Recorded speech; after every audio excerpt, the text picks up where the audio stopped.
Se fizerem uma pesquisa sobre qual o dirigente mais polêmico da história do futebol brasileiro, certamente um dos nomes mais citados será o de Eurico Miranda. No início dos anos 2000, o então presidente do Vasco armou uma surpresa para prejudicar a maior emissora do Brasil. O Radar Peleja de hoje te conta sobre o dia que um clube peitou a Globo ao vivo e na própria Globo. 30 de dezembro de 2000, a 2 dias de um novo milênio, Vasco e São Caetano disputavam a final da Taça João Avelange, torneio para substituir o Campeonato Brasileiro daquele ano. Esse era o jogo de volta em São Januário. Com o jogo de ida em São Paulo empatado por 1-1, o Vasco seria campeão com um simples 0-0, devido ao gol fora na primeira partida. Ainda no primeiro tempo, Romário sente uma contusão e é substituído. Parte o xinga de pipoqueiro, enquanto outra parte o defende. Começa ali então uma confusão generalizada e uma espécie de desabamento de um dos setores é percebida pela TV. Muitos estão feridos e o alambrado acabou cedendo. O que aconteceria dali para frente? O árbitro Oscar Roberto Godoy, junto com o delegado da partida, decide que haveria jogo após os atendimentos médicos. Porém, o então governador do Rio, Antony Garotinho, faz um telefonema à polícia e consegue cancelar a retomada da partida. Quando torcedores já deixavam São Januário, o elenco do Vasco retorna a campo carregando uma taça de plástico. O ato foi também organizado por Eurico Miranda, e até Joel Santana estava se considerando o treinador campeão. A taça é do Vasco. Não é, mulher? Foi 0-0, quanto é que foi o jogo? Encerrado quanto o jogo? E 0-0 é de quem?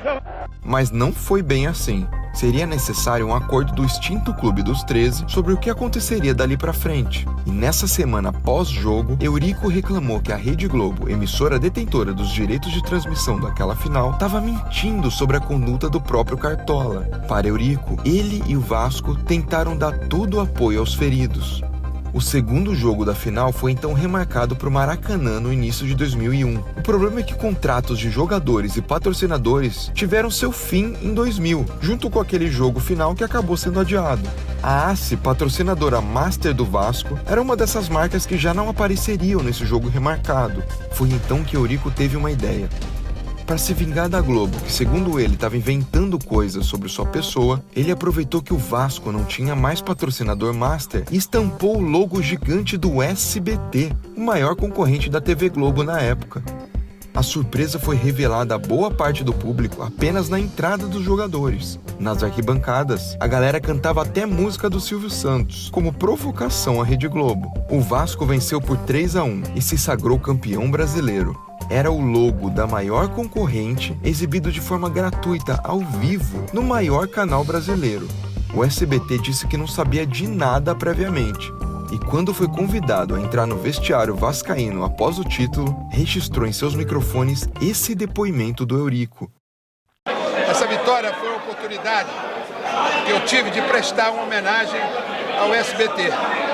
Eu acho que o SBT não esperava, não sabia. Embora tenha havido uma espécie de investigação sobre essa inserção do logo do SBT numa transmissão da Globo, nenhuma punição mais severa foi aplicada ao Vasco ou à emissora paulista. Eurico já faleceu, mas suas polêmicas e as histórias geradas depois delas estão muito vivas na cabeça do torcedor brasileiro. Quer saber de mais histórias bizarras do futebol? Inscreva-se no Peleja e até o próximo Radar.